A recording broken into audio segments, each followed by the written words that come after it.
श्री राम से रावण ने कौन सी विचित्र दक्षिणा मांगी। प्रभु श्री राम लंका विजय की तैयारी में हैं। इसके लिए उन्हें शिव का आशीर्वाद चाहिए। शिवलिंग स्थापना के कर्म कांड के लिए प्रभु राम को एक आचार्य की आवश्यकता है।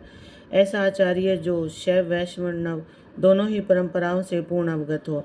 अपनी आवश्यकता वे भलराज जामवंत से बताते हैं। जामवंत का उत्तर था कि प्रभु, इस समुद्र तट के जंगल में सिर्फ पेड़, जानवर और आदिवासी हैं। उन्हें किस आचार्य का पता। राम ने कहा, आचार्य तो चाहिए ही। फिर आचार्य मिला और उसने पूर्ण विधि विधान से शिवलिंग स्थापना की समस्त कार्य पूरे कराए। कौन था वह आचार्य? भगवान श्री राम ने रामेश्वरम में जब शिवलिंग की स्थापना की, तब आचार्यत्व के लिए रावण को निमंत्रित किया। रावण ने उस निमंत्रण को स्वीकार किया और उस अनुष्ठान का आचार्य बना। रावण त्रिकालज्ञ था। उसे पता था कि उसकी मृत्यु सिर्फ श्री राम के हाथों लिखी है।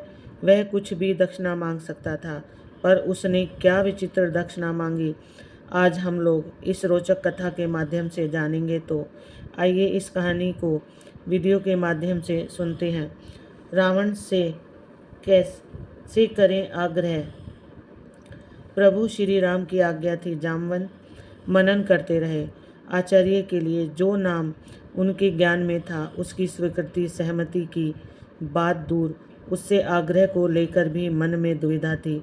यह दुविधा क्यों थी? वह विश्रवा का पुत्र, पुलस्त्य मुनि का पुत्र और मैं का जमाता, परम वैष्णव, शिव भक्त, परम रीति रिवाज का ज्ञाता था, लेकिन शत्रु था। वह रावण था, जिस पर विजय के लिए शिवलिंग की स्थापना, पूजन अर्चन और यज्ञ होना था। जामवंत ने कहा कि यह यज्ञ तो उसी के विरुद्ध है, उससे हम क्या कहेंगे। राम ने कहा, वही जो हमारी जरूरत है। कौन है वह यजमान? रावण केवल शिव भक्त, विद्वान एवं वीर ही नहीं, अति मानववादी भी था। उसे भविष्य का पता था। वह जानता था कि राम से जीत पाना उसके लिए असंभव था। जामवंत जी को आचार्यत्व का निमंत्रण देने के लिए लंका भेजा गया। जामवंत जी दीर्घाकार थे। आकार में वे कुंभकर्ण से तनिक ही छोटे थे। इस बार राम ने बुद्ध प्रबुद्ध, भयानक और विहद आकार जामवंत को भेजा है। पहले हनुमान, फिर अंगद और अब जामवंत। यह भयानक समाचार विद्युत वेग की भांति पूरे नगर में फैल गया। इस घबराहट से सबके हृदय की धड़कनें लगभग बैठ सी गई। निश्चित रूप से जामवंत देखने में हनुमान और अंगद से अधिक ही भयावह थे। सागर सेतु लंका मार्ग प्राय सुनसान मिला। कहीं कहीं कोई मिले भी तो वे डर के बिना पूछे राजपथ की ओर संकेत कर देते। बोलने का भी साहस नहीं था। प्रहरी भी हाथ जोड़कर मार्ग दिखा रहे थे। इस प्रकार जामवंत को किसी से कुछ पूछना नहीं पड़ा। यह समाचार द्वारपालों ने लगभग दौड़कर रावण तक पहुंचाया। स्वयं रावण उन्हें राजद्वार तक लेने आए। रावण को अभिवादन का उपक्रम करते देख जामवंत ने मुस्कुराते हुए कहा कि मैं अभिनंदन का पात्र नहीं हूँ। मैं वनवासी राम का दूत बनकर आया हूँ। उन्होंने तुम्हें सादर प्रणाम कहा है। रावण ने सविनय कहा, आप हमारे पितामह के भाई हैं, इस नाते आप हमारे पूज्य हैं। आप कृपया आसन ग्रहण करें। यदि आप मेरा निवेदन स्वीकार कर लेंगे, तभी संभवतः मैं भी आपका संदेश सावधानी से सुन सकूंगा। जामवंत ने कोई आपत्ति नहीं की। उन्होंने आसन ग्रहण किया। रावण ने भी अपना स्थान ग्रहण किया। तदुपरांत जामवंत ने पुनः सुनाया कि वनवासी राम ने तुम्हें प्रणाम कहा है।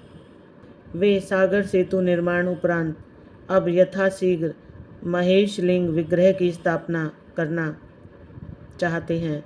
इस अनुष्ठान को संपन्न कराने के लिए उन्होंने ब्राह्मण, वैदिक और शैव रावण को आचार्य पद पर वर्णन करने की इच्छा प्रकट की है। मैं उनकी ओर से आपको आमंत्रित करने आया हूँ। प्रणाम प्रतिक्रिया अभिव्यक्ति उपरांत रावण ने मुस्कान भरे स्वर में पूछ ही लिया कि क्या राम द्वारा महेश्वर लिंग विग्रह स्थापना लंका विजय की कामना से किया जा रहा है? बिल्कुल ठीक। श्री राम की महेश्वर के चरणों में पूर्ण भक्ति है। प्रहस्त आंख तैरते हुए गुर्राया, अत्यंत दृष्टा, नितांत निर्लज्जता। लंकेश्वर ऐसा प्रस्ताव कभी भी स्वीकार नहीं करेंगे। मातुल, तुम्हें किसने मध्यस्थता करने को कहा? लंकेश ने कठोर स्वर में फटकार दिया। जीवन में प्रथम बार किसी ने रावण को ब्राह्मण माना है और आचार्य बनने योग्य जाना है। क्या रावण इतना अधिक मूर्ख कहलाना चाहेगा कि वह भारतवर्ष के प्रथम प्रतिष्ठित महर्षि पुलस्त्य के सगे भाई महर्षि वशिष्ठ के यजमान का आमंत्रण और अपने आराध्य की स्थापना हेतु आचार्य पद अस्वीकार कर दिया? लेकिन हाँ, यह जांच तो नितांत आवश्यक है ही कि जब वनवासी राम ने इतना बड़ा आचार्य पद पर पदस्थ होने हेतु आमंत्रित किया है, तब वह भी यजमान पद हेतु उचित अधिकारी है भी अथवा नहीं। जामवंत जी, आप जानते हैं कि त्रिभुवन विजयी अपने इस शत्रु की लंकापुरी में आप पधारे हैं। यदि हम आपको यहाँ बंदी बना लें और आपको यहाँ से लौटने न दें तो आप क्या करेंगे? जामवंत खुलकर हंसे। मुझे निरुद्ध करने की शक्ति समस्त लंका के दानवों के संयुक्त प्रयास में नहीं है, किंतु मुझमें किसी भी प्रकार की कोई विद्वता प्रकट करने की न तो अनुमति है और न ही आवश्यकता। ध्यान रहे, मैं भी एक ऐसे उपकरण के साथ यहाँ विद्यमान हूँ जिसके माध्यम से धनुर्धारी लक्ष्मण यह दृश्य वार्ता स्पष्ट रूप से देख सुन रहे हैं। जब मैं वहाँ से चलने लगा था, तभी धनुर्वीर लक्ष्मण वीर आसन में बैठे हुए हैं।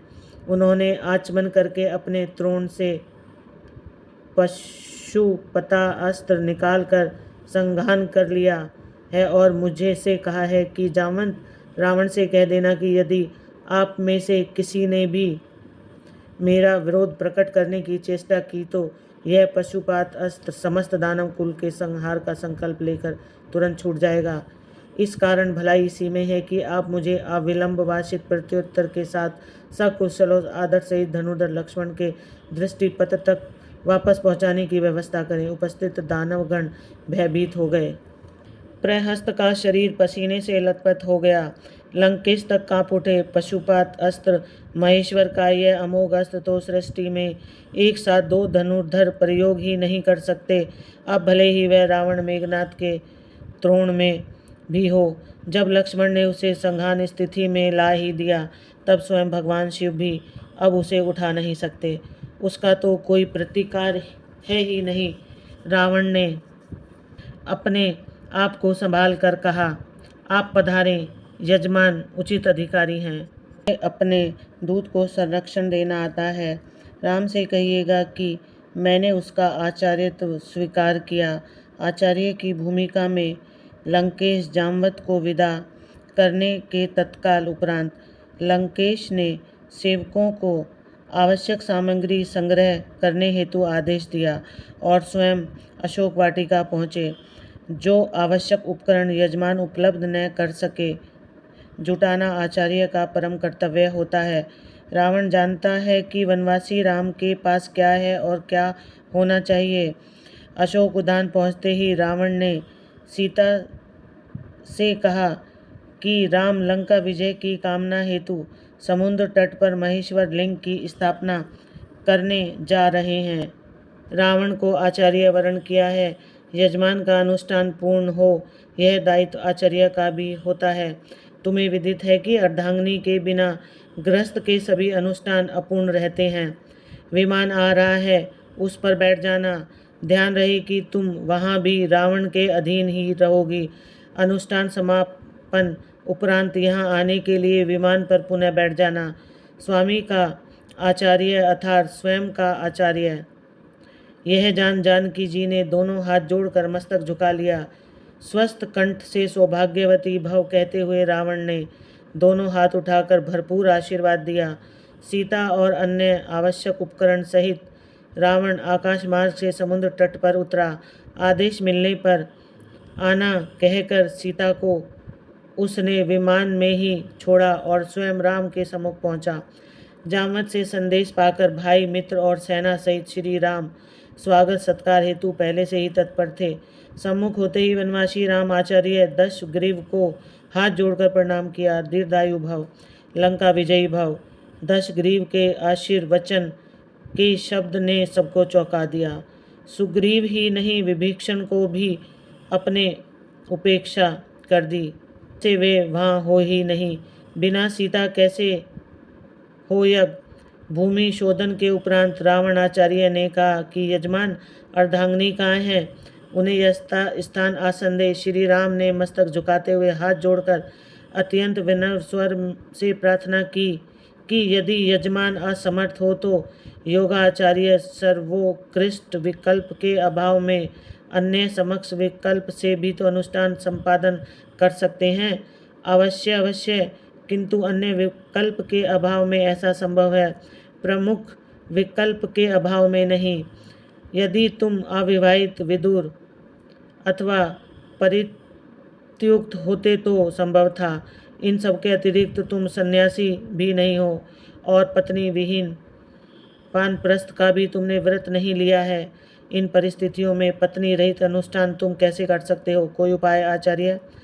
आचार्य आवश्यक साधन उपकरण अनुष्ठान उपरांत वापस ले जाते हैं। स्वीकार हो तो किसी को भेज दो। सागर सन्निकट पुष्पक विमान में यजमान पत्नी विराजमान है। श्री राम ने हाथ जोड़कर मस्तक झुकाते हुए मौन भाव से इस सर्वश्रेष्ठ युक्ति को स्वीकार किया। श्री राम आदेश के परिपालन में विभीषण मंत्रियों सहित पुष्पक विमान तक गए और सीता सहित लौटे। अर्ध यजमान के पार्श्व में बैठो। अर्ध यजमान आचार्य के इस आदेश का वैदेही ने पालन किया। गणपति पूजन, कलश स्थापना और नवग्रह पूजन उपरांत आचार्य ने पूछा, लिंग विग्रह? यजमान ने निवेदन किया कि उसे लेने गत रात्रि के प्रथम पहर से पवन पुत्र कैलाश गए हुए हैं, अभी तक लौटे नहीं, आते ही होंगे। आचार्य ने आदेश दे दिया, विलंब नहीं किया जा सकता, उत्तम मुहूर्त उपस्थित है, इसलिए अविलंब यजमान पत्नी बालू का लिंग विग्रह स्वयं बना ले। जनक नंदिनी ने स्वयं के कर कमलों से समुद्र तट की आर्द्र रेणुकाओं से आचार्य के निर्देश अनुसार यह श्रेष्ठ लिंग विग्रह निर्मित की। यजमान द्वारा रेणुकाओं का आधार पीठ बनाया गया। श्री सीताराम ने वही महेश्वर लिंग विग्रह स्थापित किया। आचार्य ने परिपूर्ण विधि विधान के साथ अनुष्ठान संपन्न कराया। रावण ने कौन सी विचित्र दक्षिणा मांगी? अब आती है बारी आचार्य की दक्षिणा की। राम ने पूछा, आपकी दक्षिणा? पुनः एक बार सभी को चौंका दिया आचार्य के शब्दों ने। घबराओ नहीं यजमान, स्वर्णपुरी के स्वामी की दक्षिणा संपत्ति नहीं हो सकती। आचार्य जानते हैं कि उनका यजमान वर्तमान में वनवासी है, लेकिन फिर भी राम अपने आचार्य की जो भी मांग हो उसे पूर्ण करने की प्रतिज्ञा करता है। आचार्य जब मृत्युशय्या ग्रहण करे तब यजमान सम्मुख उपस्थित रहे। आचार्य ने अपनी दक्षिणा मांगी। ऐसा ही होगा आचार्य, यजमान ने वचन दिया और समय आने पर निभाया भी। रघुकुल रीत सदा चली आई, प्राण जाए पर वचन न जाई। यह दृश्य वार्ता देख सुनकर सभी ने उपस्थित समस्त जन समुदाय के नयन अभिराम प्रेम अश्रुजल से भर गए। सभी ने एक साथ एक स्वर से सच्ची श्रद्धा के साथ इस अद्भुत आचार्य को प्रणाम किया। रावण जैसे भविष्य दृष्टा ने जो दक्षिणा मांगी, उससे बड़ी दक्षिणा क्या हो सकती थी। जो रावण यज्ञ कार्य पूरा करने हेतु राम की बंदी पत्नी को शत्रु के समक्ष प्रस्तुत कर सकता है, वे राम से लौट जाने की दक्षिणा कैसे मांग सकता है। बहुत कुछ हो सकता था। काश राम को वनवास न होता, काश सीता वन न जाती, किंतु ये धरती तो है ही पाप भुगतने वालों के लिए, और जो यहाँ आया है उसे अपने पाप भुगतने होंगे। और इसलिए रावण जैसा पापी लंका का स्वामी तो हो सकता है, देवलोक का नहीं। रामेश्वर देवस्थान में लिखा हुआ है कि इस ज्योतिर्लिंग की स्थापना श्री राम ने रावण द्वारा करवाई थी। वाल्मीकि रामायण और तुलसीकृत रामायण में भी इस कथा का वर्णन नहीं है, पर तमिल भाषा में लिखी महर्षि कंबन की इरामा अवतारम में यह कथा है। जय श्री सीताराम। आप